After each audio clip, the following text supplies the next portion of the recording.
Hello students, welcome to words education. बच्चों, अपने last 2 और 3 वीडियोस में हमने इलेक्ट्रिक फील्ड से रिलेटेड न्यूमेरिकल डिस्कस किए थे। अभी आज हम नेक्स्ट न्यूमेरिकल ले रहे हैं।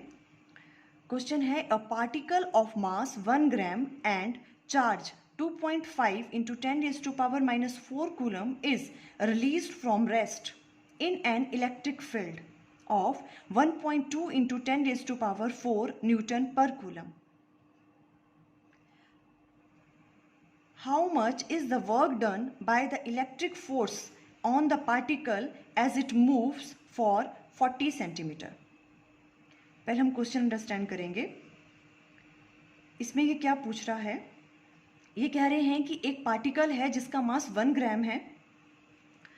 उस पार्टिकल को उन्होंने एक इलेक्ट्रिक फील्ड वाले रीजन में डाल दिया, उसमें वो मूव कर रहा है। इलेक्ट्रिक फील्ड, उसकी वैल्यू आपके पास दे रखी है, उसमें उसको रिलीज़ किया और उसकी इनिशियल वेलोसिटी 0 थी। मीन्स वो रेस्ट से स्टार्ट हुआ तो u equal to 0, initial velocity 0 है उसकी, और उसको उस इलेक्ट्रिक फील्ड में उन्होंने रिलीज़ कर दिया।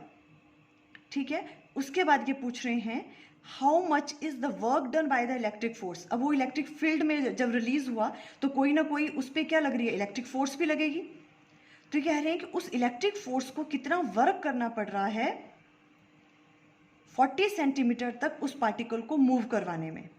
मीन्स इलेक्ट्रिक फील्ड में रिलीज होने के बाद वो 40 सेंटीमीटर मूव किया, वो जो आपके पास जो भी पार्टिकल है, तो उसको मूव करने में इलेक्ट्रिक फोर्स को कितना वर्क डन करना पड़ रहा है।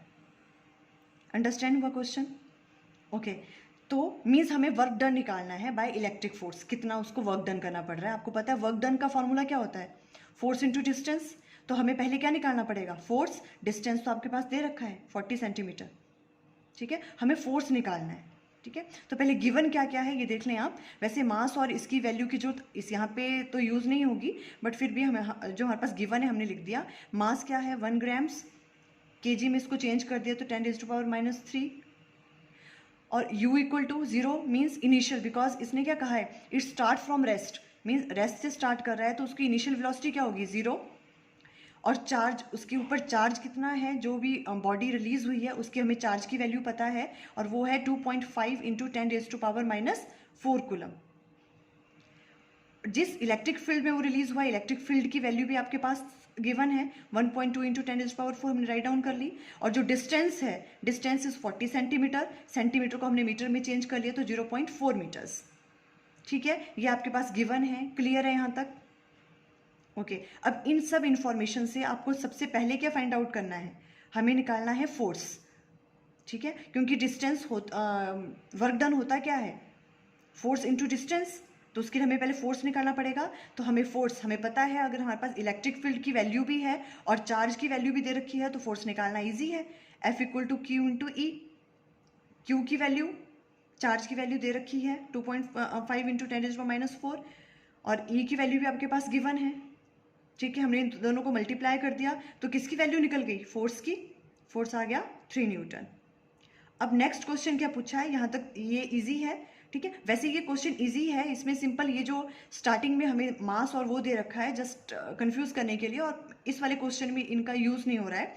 इसमें हमें सिंपल, क्योंकि फोर्स निकालनी थी और डिस्टेंस आपके पास दे रखा है। ठीक है, तो फोर्स आपने यहाँ से निकाल दी F equal to Q E से, और अब हम वर्क डन निकालेंगे। तो work done by the force on the particle is given by, क्या होता है work done, force into distance. Force आपने 3 न्यूटन निकाल दी एंड डिस्टेंस आपके पास 0.4 मीटर है, मल्टीप्लाई कर दिया तो 1.2 जूल्स आ गए। ठीक है, तो वर्क डन क्या आ गया 1.2 जूल्स। ऐसे आप निकाल सकते हो, ऐसे भी क्वेश्चन पूछ सकते हैं इलेक्ट्रिक फील्ड से रिलेटेड। नेक्स्ट लेते हैं,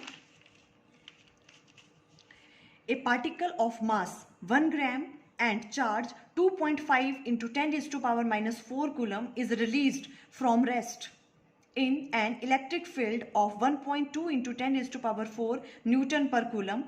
What will be the speed of the particle after traveling the distance of 40 centimetre? जो हमने भी लास्ट वाला न्यूमेरिकल किया, सारी वैल्यू सेम है, वही क्वेश्चन है, बट अब यहाँ पे इन्होंने क्या फाइंड आउट करने को कहा है, इन्होंने कहा है कि वही वाला जो पार्टिकल है जिसका मास 1 ग्राम्स है, वो एक इलेक्ट्रिक फील्ड में रिलीज हुआ, उसके ऊपर चार्ज कितना हमें वो भी गिवन है, इलेक्ट्रिक फील्ड की वैल्यू भी गिवन है। तो ये कह रहे हैं कि जब वो उसमें हमने उसको रिलीज किया, वो 40 सेंटीमीटर तक मूव किया उसने, उसके बाद उसकी स्पीड कितनी थी, मीन्स इसकी फाइनल वेलोसिटी पूछ रहे हैं ये। लास्ट क्वेश्चन में वर्क डन था, अब इसमें ये पूछ रहे हैं कि 40 सेंटीमीटर उसने ट्रेवल किया और उसकी फाइनल स्पीड, आपको v की वैल्यू निकालनी है कि उसकी स्पीड कितनी थी उस टाइम, फाइनल वेलोसिटी आपको फाइंड आउट करनी है। उसके लिए क्या करेंगे अब हम, देखो पहले हमारे पास वही है जो गिवन है हमने लिख दिया, ठीक है। मास को केजी में चेंज कर लिया, इनिशियल वेलोसिटी यहाँ पे यूज होगी, तो यहाँ पे u इक्वल टू क्या है 0, because it start from rest. जो भी चीज़ अगर न्यूमेरिकल्स ऐसे हों कि स्टार्ट फ्रॉम रेस्ट मीन्स उसकी इनिशियल वेलोसिटी क्या है 0, तो u0 q, उसके ऊपर चार्ज कितना है, e की वैल्यू हमें दे रखी है, और s डिस्टेंस, कितना डिस्टेंस चला वो 40 सेंटीमीटर, इसको हमने मीटर में चेंज कर लिया 0.4 मीटर, लास्ट क्वेश्चन की तरह। ओके, अब हमें सबसे पहले क्या फाइंड आउट करना है, देखो अगर हमें फाइंड आउट करना है फाइनल वेलोसिटी, फाइनल वेलोसिटी निकालने के लिए आपको जरूरत पड़ेगी एक्सेलरेशन निकालने की, बट एक्सेलरेशन तो हमें नहीं दे रखी है, उसकी जो भी पार्टिकल है उसकी एक्सेलरेशन तो नहीं दे रखी है, ठीक है। तो उस एक्सेलरेशन को निकालने के लिए हमने ये फॉर्मूलेज यूज किए, कैसे, हमें पता है F इक्वल टू किसके बराबर होता है, Q इंटू ई, ये क्लियर है, F equal to Q into E होता है, हमें पता है। और हम जानते हैं F इक्वल टू क्या है, ma मास इंटू एक्सेलरेशन के बराबर भी होता है, ठीक है। इसको 1 इसको 2 बोल दो, ठीक है। तो अब 1 and 2, फ्रॉम 1 and 2 क्या कर सकते हैं हम ये राइट डाउन कर सकते हैं ना, एम ए किसके बराबर हो गया, क्यू ई के बराबर, because F equal to m a भी है, F equal to Q E के बराबर भी होता है, तो एम ए किसके बराबर हो गया, क्यू ई के बराबर। यहाँ से हम ए की वैल्यू फाइंड आउट कर सकते हैं एक्सेलरेशन की, तो acceleration equal to Q E divided by m, clear है यहाँ तक। ओके, अब हम एक्सेलरेशन की वैल्यू यहाँ से हमने फाइंड, हमारे पास सबकी वैल्यू दे रखी है, Q की वैल्यू क्या है 2.5 इंटू 10⁻⁻⁴, E इलेक्ट्रिक फील्ड की वैल्यू भी पता है हमें, और मास, यहाँ पे मास का यूज हुआ, मास कितना है 10⁻³ kg, हमने वो भी राइट डाउन कर लिया।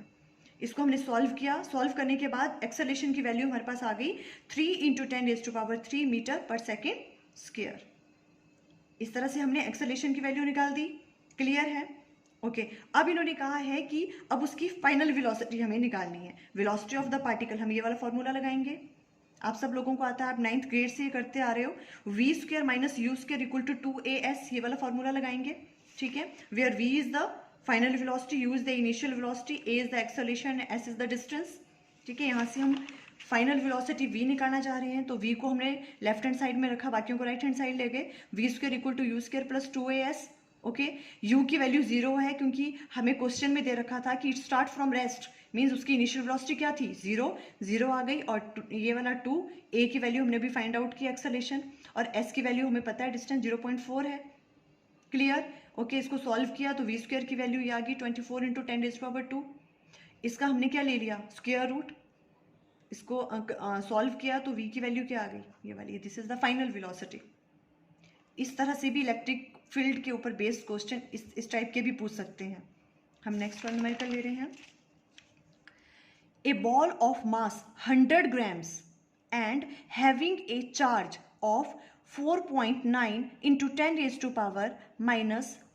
Coulomb is release from rest in a region where a horizontal electric field of 2.0 into 10⁻⁴ newton per coulomb exist, find the resultant force acting on the wall। अब question understand करें, इसमें हमें निकालना क्या है, हमारे पास मास ऑफ द बॉल दे रखा है 100 ग्राम्स के बराबर है, कोई बॉल है जिसका मास 100 ग्राम्स है, उसके ऊपर चार्ज की वैल्यू भी हमें पता है, ठीक है।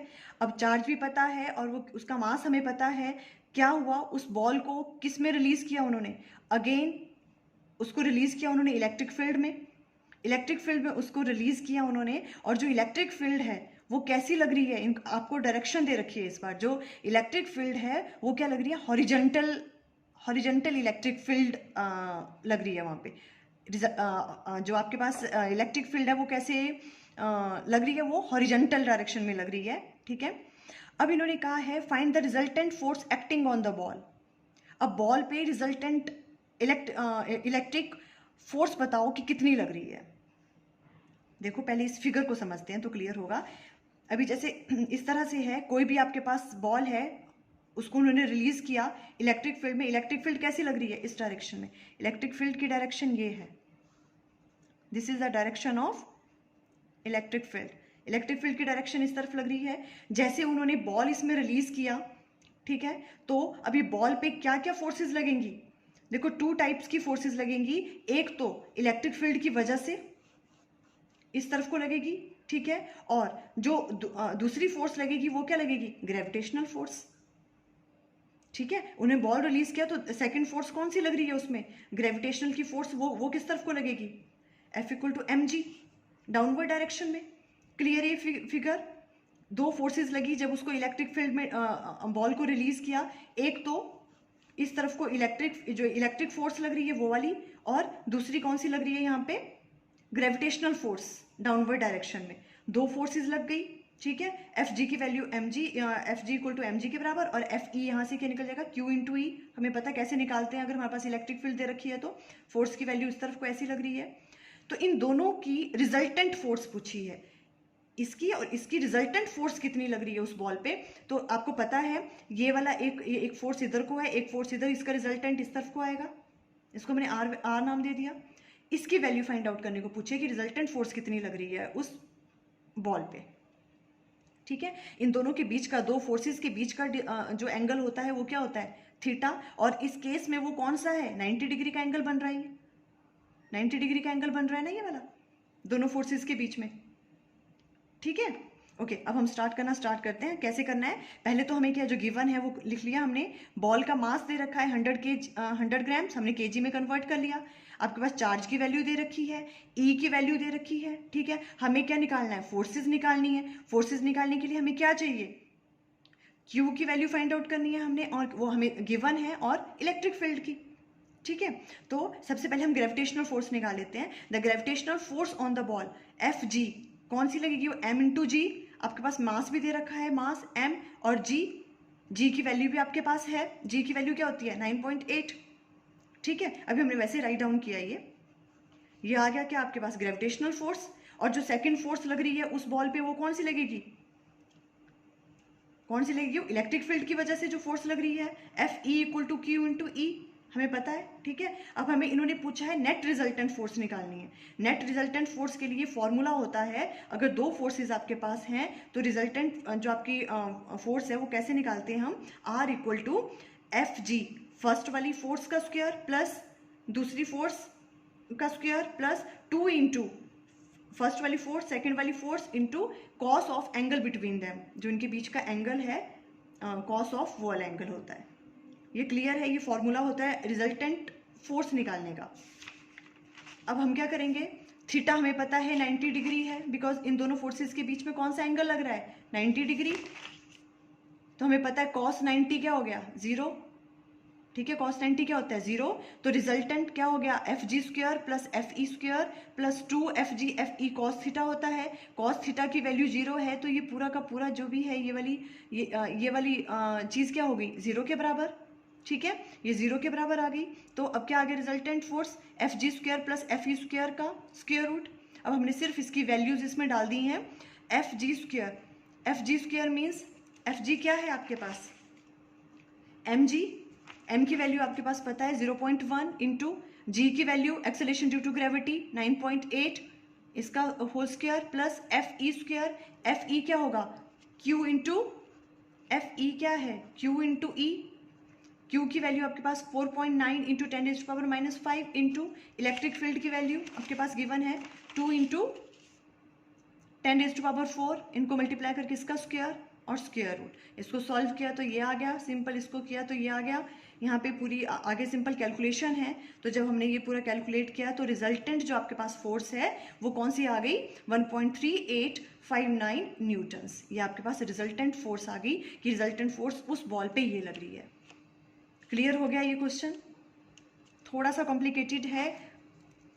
कैसे क्या क्या क्या कहा उन्होंने कि कोई बॉल है उसको आपने रिलीज किया किस में? इलेक्ट्रिक फील्ड में, पर इलेक्ट्रिक फील्ड किस डायरेक्शन में लग रही थी? हॉरिजॉन्टल डायरेक्शन में लग रही है। तो उन्होंने कहा उस बॉल पे नेट फोर्स कौन कौन सी लगेंगी, आपको रिजल्टेंट फोर्स निकालनी थी। तो एक तो आपके पास ये लगी हॉरिजॉन्टल में, और दूसरी फोर्स उस पर जो एक्ट करेगी वो कौन सी करेगी? ग्रेविटेशनल फोर्स, एफ जी का नाम दे दिया हमने उसे, ठीक है। तो इन दोनों का इसकी वैल्यू भी हम निकाल सकते हैं, F equal to Q E, क्योंकि क्यू भी गिवन है, ई भी गिवन है, और ग्रेविटेशनल के लिए, फोर्स के लिए मास इंटू जी की वैल्यू हमें पता है, मास की वैल्यू भी हमें पता है।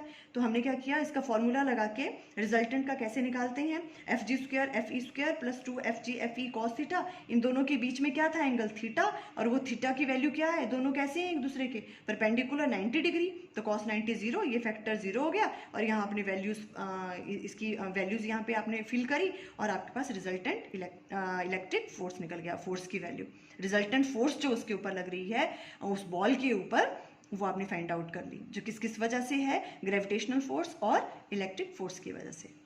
क्लियर है? Okay, thank you.